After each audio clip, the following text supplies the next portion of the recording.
We have just completed the craziest, the most tumultuous presidential election in history. There were so many twists and turns, and it really started 4 years ago. But now, amazingly, we have a consensus. The American people have spoken clearly, and the vice president has conceded defeat to the former president. We truly live in interesting times. In order to understand where we are and what we can expect, we've asked two of our favorite friends back to the Economic War Room. While both served in Congress, these two are not politicians. Rather, they're patriots and statesmen, and both are hard at work even today to preserve our republic and your liberty. We're talking about Lieutenant Colonel Allen West and former Congresswoman Michele Bachmann. Join me in the Economic War Room for expert analysis and positive plans for action.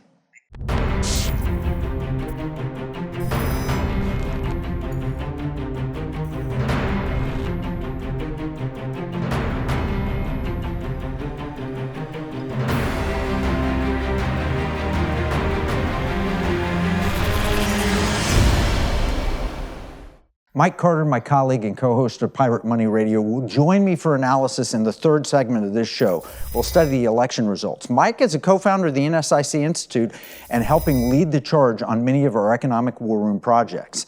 But first, let me introduce Lieutenant Colonel West. Colonel West, you've been fighting for freedom your whole career. Thank you for joining us here in the Economic War Room. It's my pleasure to be with you, Kevin. Thank you. You know, what are your initial thoughts? We had a big Republican election win. There's still congressional races trailing in, but Trump won. Do you think he got a mandate?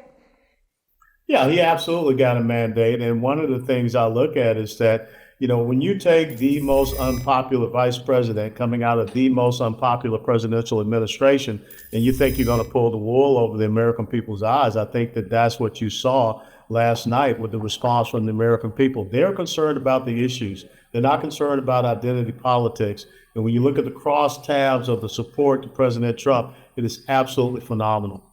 Yeah, well, she took both sides of every issue. I mean, so dramatically that they ran one advertisement in Michigan and a different one in Pennsylvania so she could be both pro-Hamas and pro-Israel at the same time, which is nonsense. She was pro-fracking and anti-fracking. She was pro-guns and anti-guns. We really know what she stood for, though. Do you think, I believe she's an absolute Marxist trained by her father, who was a Marxist economist. What are your thoughts?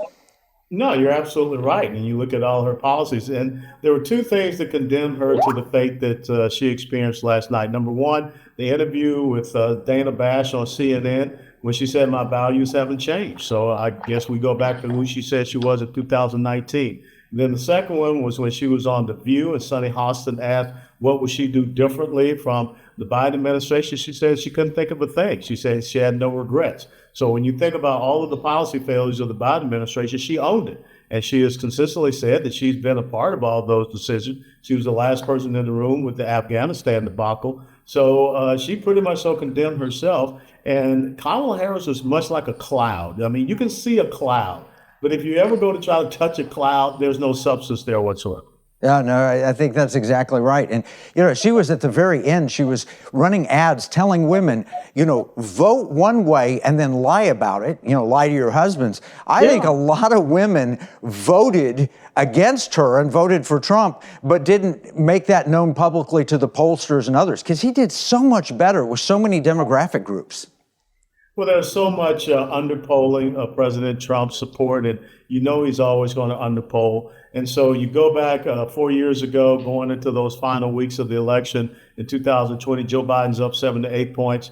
4 years prior to that, Hillary Clinton's up 5 to 6 points. So when the propaganda pollsters are telling us that this thing is neck and neck, that lets you believe that Donald Trump had an incredible lead. And furthermore, how condescending to think that the only thing that women care about is dismembering babies in the womb up until the time of birth and lying to their husbands. And also when Barack Obama comes down and tries to scold black men for voting, in their best interest, I think that completely worked against him. Oh, I absolutely do. I hope this is the end of identity politics. So what's the future look like? If we've got Trump and he wins the House and the Senate, what does that mean for Americans? But it means that Americans will get the 4 years that President Trump had given us previously. You will see the economic security. You will see the energy security, the energy independence come back. You will see a strengthening of our national security, a stronger foreign policy, our domestic security, border security will be better, a focus on our educational freedoms and security. And I think that the most important thing is that now we can think about who else will be replaced on the Supreme Court of the United States of America. Yeah, absolutely. What role do you think Elon Musk is going to play? Do you think he's going to get in and help reduce the size of government? I really hope so, because we need some people from the private sector that look at effectiveness and efficiency. If you're going to be out there talking about all these different tax cuts, well, then on the other side of it, you've got to do something to reduce the spending that we see in Washington, D.C., the profligate spending that's put us, $33 trillion in debt. Well, if he could reduce $2 trillion, which is a boastful claim, I don't know if economists buy that he can do that, but he did fire something like 80% of Twitter's staff, and X runs beautifully. So if he can, it would be like Milei in Argentina. Yeah, you're absolutely right. And you look at, SpaceX, a very well-run, space exploration and rocket exploration, confab. I mean, it's probably more efficient than NASA.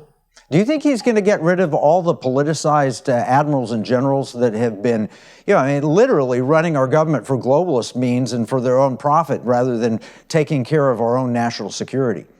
I think that's one of the big lessons learned from the first Trump administration, is that a general is not a general is not a general. And he experienced that with General Milley and some of these other individuals. So yes, I think these politicized 3- and 4-star generals, he's going to, say, look, you get on board, or you get out of here. And some of them, he just needs to tell them you need to be replaced, like the current chairman of the Joint Chiefs of Staff right now.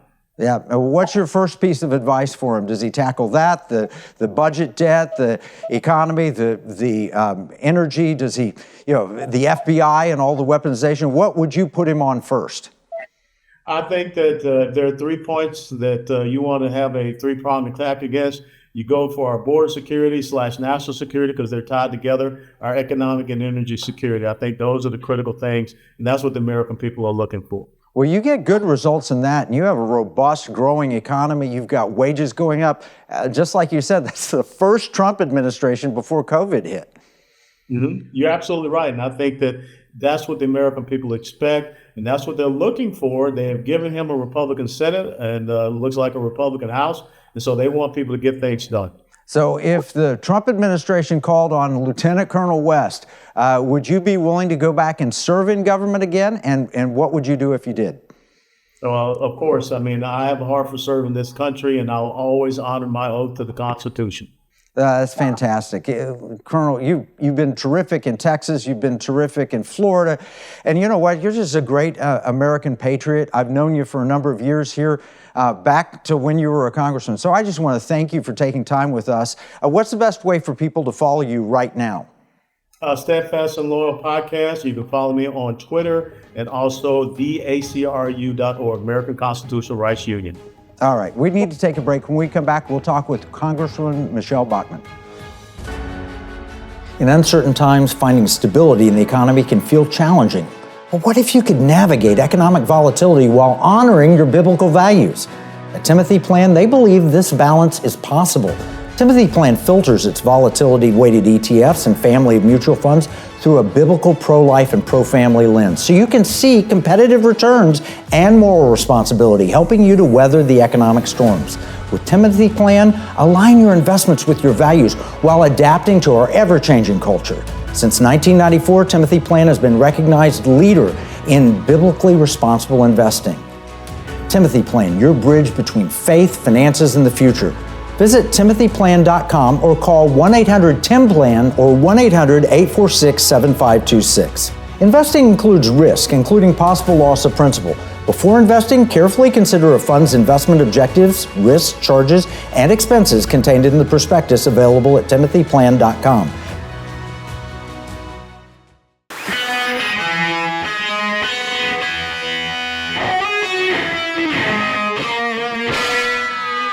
Somewhere a perversion has taken place. Our natural unalienable rights are now considered to be a dispensation of government, and freedom has never been so fragile, so close to slipping from our grasp as it is at this moment. Freedom is never more than one generation away from extinction. It has to be fought for and defended by each generation. You and I have a rendezvous with destiny. We'll preserve for our children this, the last best hope of man on earth, or we'll sentence them to take the last step into 1,000 years of darkness. In this most critical time in our nation's history, now more than ever, Americans need to align with companies that support our constitutional rights and God-given freedoms. Patriot Mobile supports your values and provides exceptional 100% U.S.-based customer service. Join the movement today. Go to patriotmobile.com or call 972-PATRIOT. All right, so we just had the incomparable Alan West in the Economic War and giving his thoughts, and now, to bring another congressperson from, that same era, brilliant lady, a dear friend for many, many years, and a terrific dean at Regent University, the incomparable Michele Bachmann. Welcome, Congresswoman, back to the Economic War Room.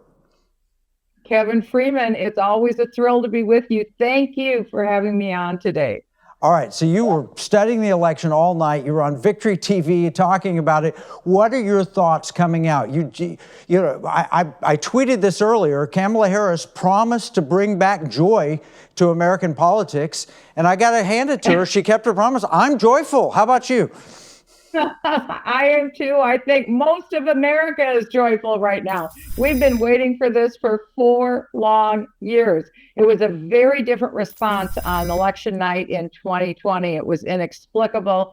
And if people recall, we were all to go home and shut up. We were told, go home, shut up, don't say anything after 2020. We weren't supposed to recognize the obvious elephant in the room because, as everyone knows now, 16 million or more votes less were received by Kamala Harris than Joe Biden. So we don't really know what the true count was. And that's one reason why people are saying it is impossible, the results that came out in 2020. I'm not here to relitigate 2020. We've been trying to do that. But I think the fact remains, we did learn lessons from 2020. The RNC learned lessons from 2020. And thank God, we saw the evidence of a spine last night, and we have to do more. I think what we've learned is that we've got to build up all 50 state Republican parties. They've got to learn how to aggressively fight back on election integrity, because we saw a miracle last night, no two ways about it.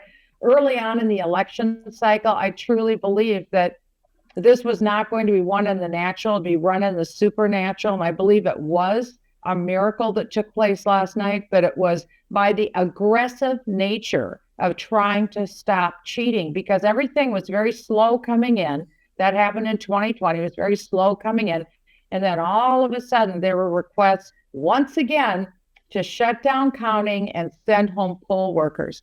And thank goodness the RNC said, no, we're not going to do that. They kept filing lawsuits all night.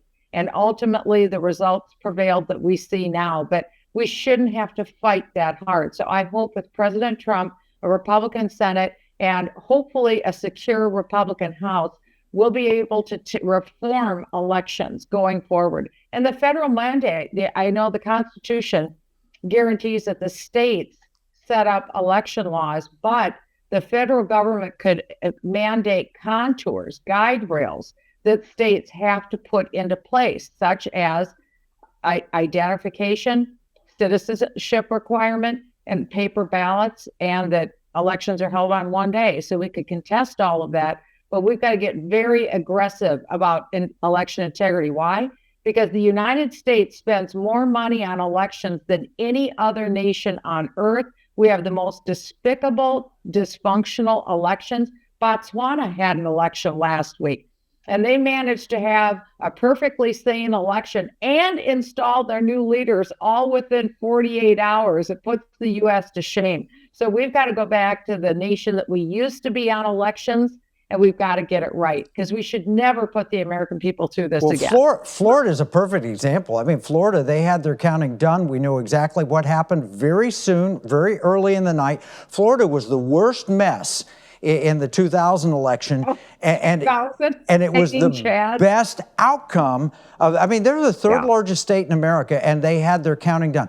I personally think we underwent a failed color revolution, and we've been given one chance, and one chance only, and we've got to get it right now, or we will suffer attacks on our liberty, security, values. A color revolution ushering in Marxism with open borders, with inflation, with our money system change. I think we just like President Trump, we narrowly escaped a bullet. It nicked our ear, but we're standing to fight. Well, I agree with you. I'm ditto on everything that you just said. I know after we did an election integrity seminar at Regent University after the 2020 election, we're the only university to do so in the United States, to my knowledge. Because remember, everyone was told to shut up and go home. People are throwing off Facebook and Twitter if they even questioned the election results. We were in a very strange time. And so this is a time for reform. This is a time for action. We can't be quiet. And President Trump, I believe, will put into effect all of the things that he promised to do during the election, because he knows his time is limited. He has 4 years at max.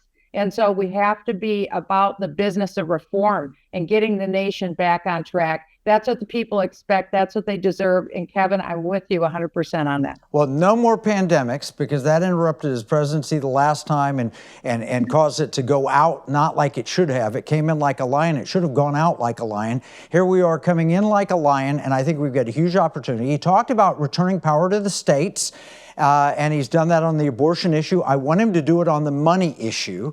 And I hope you will help us on that. But I've got 100%. a big question. All right, so if the president calls you, are you willing to serve in this administration? I absolutely am willing to serve. I believe strongly in Donald Trump as president and J.D. Vance as vice president, and I'd be honored to serve. There's so many different areas that need reform. And so I think that we need to have very strong, proven, capable conservatives who've been capable, and they've been tested and demonstrated over time. And President Trump has acknowledged as much on the campaign trail. That was the biggest flaw of his first presidency. He said, to be fair to himself, he didn't realize what D.C. was like. Now he knows. He's got to get like-minded people into place. And I believe that I would be a strong conservative with a conservative background. And one thing I am is fearless, and I'd be willing to go in and be brave and strong. So yes. Well, personnel is policy. And I know one place that you're loved beyond America is Israel. You are the best friend in America to Israel. That's not me saying that. I think I saw that from a Jerusalem Post article or something like that. But if we could get you helping defend Israel in America, I think that'd be an ideal place for you. Well, I'd love to do that. It'd be a great honor, because as the Bible says, when nations bless Israel, those nations are blessed. And I think because of what we've seen demonstrated during the years of Biden-Harris, they spoke out of both sides of their mouth saying they were pro-Israel, but yet they slow-walked ammunition, they slow-walked money, they slow-walked weapons, and they threatened Israel at every turn. That has to stop, and I think President Trump will let Israel the freedom to do what they need to do to defend themselves. Well, it wasn't just conversation. It was advertisements in Michigan and Pennsylvania where they spoke out of both sides of their mouth. Well, thank you, Congresswoman. I look forward to seeing you in the new administration. We're going to have to take another break. I'll bring Mike Carter in, but we love you, Michele Bachmann. Thank you so much. Here's a $10 bill. It's got the picture of Alexander Hamilton on the front of it. You know, it's kind of sad. When I was 10 years old, everything that I could buy for $1 now costs about $10. That's the cost of inflation. It's just paper. It's not backed by anything. You can't exchange it for gold and silver. You used to, but you can't do that anymore. And that's unfortunate. You know, pirates wouldn't accept this. Pirates, they wanted gold and silver. Patriots, the founders of this nation, also wanted gold and silver coin. In fact, they put a provision in the Constitution, 17 words, that said states could only make gold and silver coins tender within the states. That's why I wrote this new book, Pirate Money, Discovering the Founders' Hidden Plan for Economic Justice and Defeating the Great Reset. It will explain exactly the history of money and exactly why gold and silver coins can be made modern with new technology and a useful monetary system. PirateMoneyBook.com.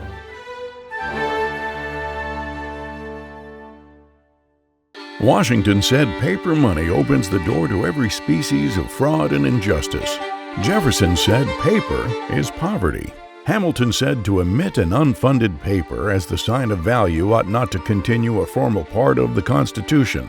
The founders hated paper money, so they put a pirate money clause in the Constitution for our state to use.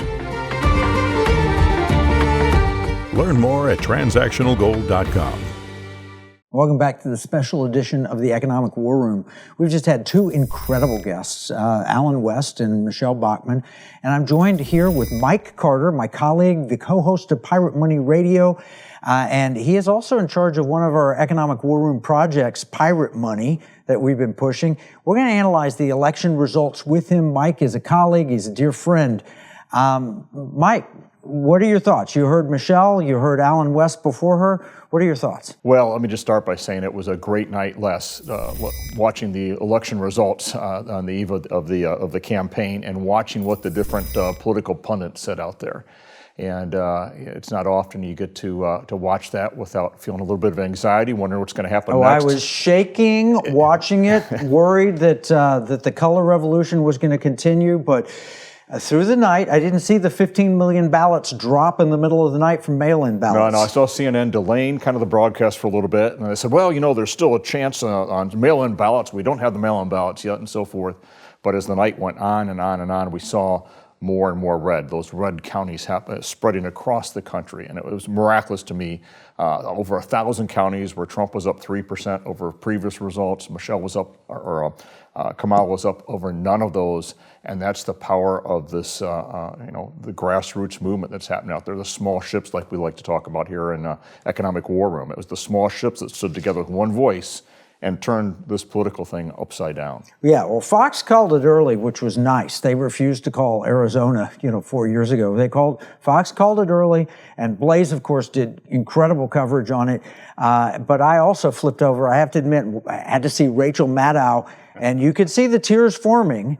MSNBC, CNN got into denial. The stages of grief we saw from the left as the night progressed. Yeah, I thought it was interesting. I looked at Lieutenant Colonel Alan West was saying, hey, the time of identity politics is over. And I think as we see the votes and what happened there, that the Republican Party is that multiracial party now. It's not being controlled by the Democrats or some government organization that's out there. But I'm not sure that it's over with yet, because I started to look at flipping channels, and depending on where I was at, it quickly came out, well, I wonder what would have happened if Kamala would have been a 6'4" white guy, whether it's Joe or Rachel, or all of them were hitting on this identity politics. She could have identified as that, right? All right, so let's put that aside. That's in the past. And by the way, the last 4 years have been insane for what President Trump has been through.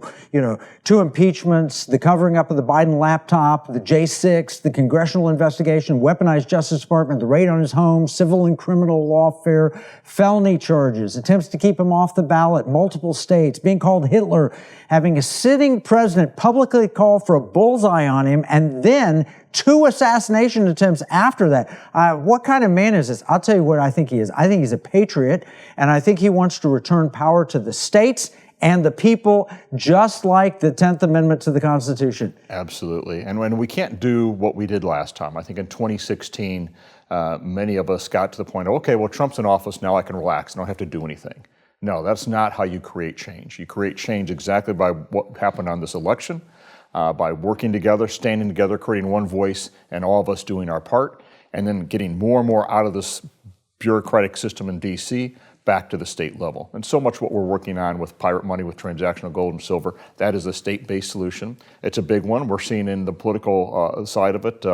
I saw cryptocurrencies are up because Trump has been talking about that. I saw gold prices dropped a little because they think, okay, Trump's going to be good for that. But we're still going to have record debt. We're still going to have lots of money printing, all these things happening, which is why we got to get back to this. If we don't fix this now in 4 years, it cannot be fixed. Yes. So we have to immediately, I use the analogy on Pirate Money Radio, it's Goliath had his head chopped off. Well, there are 4 other giants out there, and then we got to chase down that Philistine army and get them out of our country. We've got to do it now. And transactional gold and silver, I've already reached out to Dr. Carson and to General Flynn and to Steve Bannon and Michele Bachmann and Alan West and anybody that has contact in this administration. Speaker Mike Johnson, we're working to get potentially something there, maybe a resolution even. We'll see what happens with hopefully Congress. We control Congress as well. But exciting things in terms of both federal support, but we've got to make this happen at the state level, and we've got really a short period of time to do it. I mean, Trump is in office, but that's not the end-all, be-all. We've got to take advantage of this time to make sure that we're prepared and ready. So the bottom line, what we're talking about is we're talking about state-based transactional gold and silver as currency. Article 1, Section 10 of the Constitution says gold and silver coins are the only legal tender that states can recognize.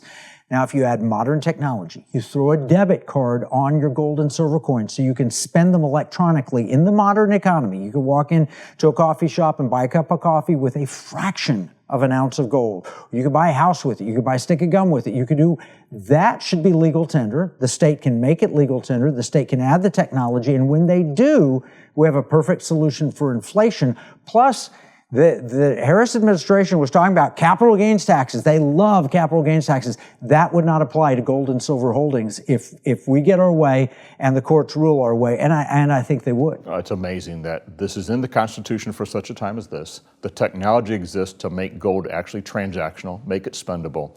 And I believe this is the answer to a lot of the potential threats that are coming down the road. It might not be in the Trump administration, but whatever happens down the road globally, or could be something that happens even during his reign, where it's so important we have equal weights and measures. We've got a way to transact with privacy, with security, and this is something that's catching momentum across the country. It has become a movement now. 20 states talking specifically, working on legislation. 30 states reached out to us. We have treasurers looking at it. We have state legislators. We have people calling us up saying, how do I get this in my state? And the people supporting this, they were winning last night. I looked at Marla Oaks as the treasurer in Utah, won big. Senator Marty Harbin, he just told me he sent pictures with President Trump. He was in his district. The congressman got him there. He was joking about wearing a Trump tie, and he says, I can't get these anymore. And Trump gave him a shout out. We've got people in all Ken Ivory. Yeah, legislators across the country. They've been very focused on winning their seats again, but now they're focused on, all right, we're moving into 2025 legislation. Let's get transactional gold and silver passed. We had Charlie Kirk here in the Economic War Room not long ago, and he said after the election, he wants to get his TP action team on this. This is our time. This is our opportunity to be the small ships, the little ships. We have to take advantage now. This is not a time to rest and sit back. Oh, Trump's got it. He doesn't have it without our help. We've got to get in there and fight, just like he did. We've got to fight for constitutional values. We've got to fight for economic liberty, our security, our personal values. And, there's nothing better to do that than pirate money. Where do people learn more? Yeah, they can go to piratemoneybook.com. If you haven't got the book already, get that. Also go to transactionalgold.com, and we'll give updates on what's happening at state-by-state level and at your state. All right, so we're going to put all of this in a very abbreviated, because this is a fast turnaround, free economic battle plan. You can get a copy at economicwarroom.com. Remember, what we see as a marketplace, our enemies view as a battle space. This is Kevin Freeman from the Economic War Room.